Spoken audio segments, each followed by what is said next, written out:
Welcome, my chicky babies and vainglorious vultures. We're here to cover Apple's The Morning Show Season 4, Episode 2 with our non-spoiler review, recap, and then spoiler review. I'm May, this is Quark, we are Ravenwing, and onward.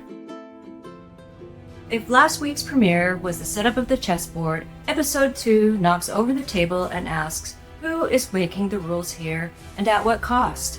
The show is back in its sweet spot, sharp, fast, and scandalous. Power plays and paranoia startle our characters with hints of sabotage that make you wonder who's pulling the strings and who will survive the ambush.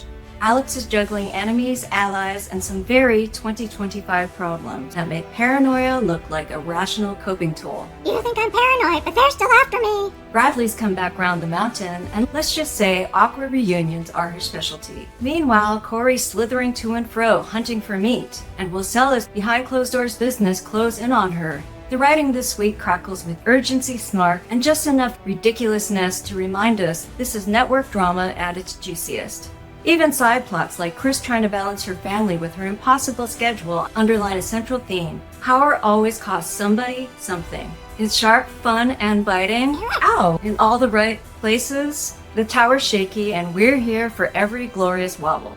With our non-spoiler review leaving the track, our recap is next. But before we dive in, do us a solid. Like, comment, and subscribe. We're fresh YouTube hatchlings here, and we chicky babies need some TLC. The following content contains a boatload of spoilers. You've been warned.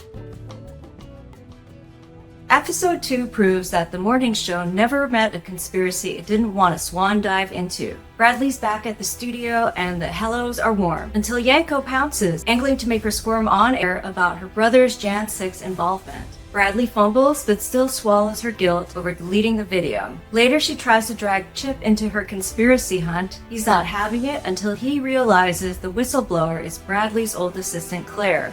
She has an axe to grind from Season 1 over Hannah's death. But Claire goes through Central Park meetup, and Bradley notes she seems tied to an activist leader at a televised rally. Meanwhile, Alex has her own problem. She's ambushed in a meeting with Stella, Celine, and Legal, accused of collusion with the defector Iranian athlete. Oh, and there's also a deep fake video that makes her look super guilty. She spirals into paranoia, sharing her misery with Corey over comfort sushi. He advises her to cozy up to the Reynolds family to save her job. Alex even stomachs greasy come-ons and asks to talk on the Bro Conspiracy Show. She is that desperate. But because this is Alex, she ditches him while trying to see Leslie Reynolds and stumbles into a protest. There she live streams like a seasoned war correspondent while getting black paint dumped on her. She looks better in black. Everyone does. Disaster is turned into ratings gold. To top it off, Celine finally admits, yes, it was a deep fake. Yes, Iran might have been trolling her all along. And their cybersecurity department has it taken care of. By the next morning, Alex is on the morning show dishing truth, lies, deepfakes, and the protests, that unless we do something, bad-ish happens. Yanko immediately undercuts with what about destroyed property, bringing city traffic to a standstill? Do the ends always justify the means? Also, this is the moment Bradley ties the rally leader in with her mysterious whistleblower. Meanwhile, Corey has found some juicy prey in the form of Stella. After she disdainfully turns down his plea for movie funds with some choice burns, he uncovers her fling with Miles and blackmails her for a development deal. Chris just wants to be a good mom, and when that same protest blocks her from taking her car, she puts on her running shoes and dashes to her daughter's recital. But she's stopped by a security guard who ID blocks her. No recital. And no love is what she gets from her boss Mia, who doesn't give a rat's ass if Chris is a good mommy and gives her a ration of grief. Before we swoop into reviewing this tasty morsel of a show, I have a request. If you'd like to support our fledgling channel, flutter over to May's Etsy shop. She has designed over 300 art prints, perfect for nesting your space or gifting something delicious. Paper on canvas, framed or unframed, there's a little something for every perch. Now, on to the review. One thing that works for me is how the episode brings the characters' crises together. Alex's panic dovetails into Bradley's creepy whistleblower, also the rally leader. Plus, when Corey gives Alex comfort sushi, he finds out she's in trouble, a small nugget that he can use with Stella. And of course this leads to his nosing out her affair and putting on the Python squeeze. I'll admit, I wasn't impressed with this affair thing, but it's a different twist when Stella's foolishness is the setup for Corey's oozing back in. And does Celine know about Stella anyway? She's looking trouble.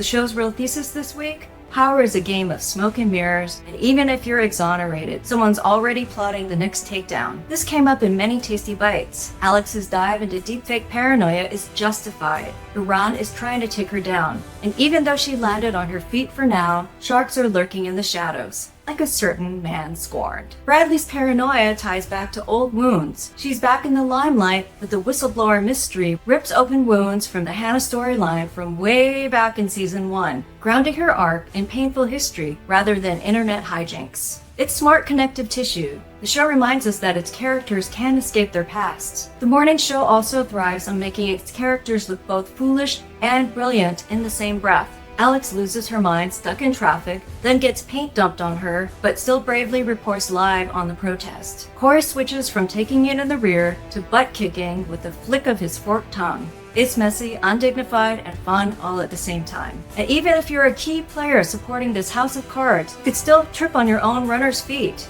As with Chris, she's caught in an Olympic sprint across town between the two most important females in her life, her daughter and her boss, Mia. But her momming life goals and being the anchor for the Olympics could tear her in two. Yes, power can be intoxicating, but at what cost? Episode 2 doesn't reinvent the wheel, but it sharpens the season's theme. In a world of conspiracies, surveillance, and spin, the biggest danger isn't lies, it's who controls the narrative when everyone is too paranoid to trust their own eyes, and who will pay the price.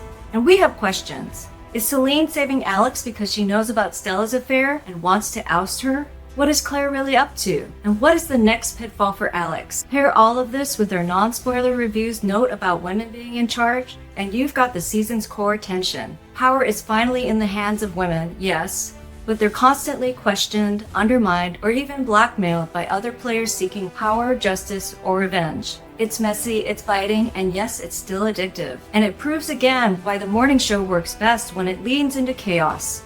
The show is already warmed up, and we're giving it a 9.7 with a 0.3 off because the sleazy bro wore out his welcome last episode. And making him good looking is like dressing up a turd in sequins. Flashy, but it still stinks. Oh man, you beat me to the poop joke. And once again, we've come to the end of our show. Thank you so much for watching our video, and we hope it provided some respite from life's annoyances. Please remember to like, comment, and subscribe, and if you'd like to watch more deep dives on TV shows, click here. And from us to you, Adios, MFs. enjoy the autumn breeze, and aloha oi. Pork, the cupboard isn't going anywhere. I padlocked it. Just testing the security. Very secure. You don't need my food. You've got your raven pellets. Garbage rocks. I hate them.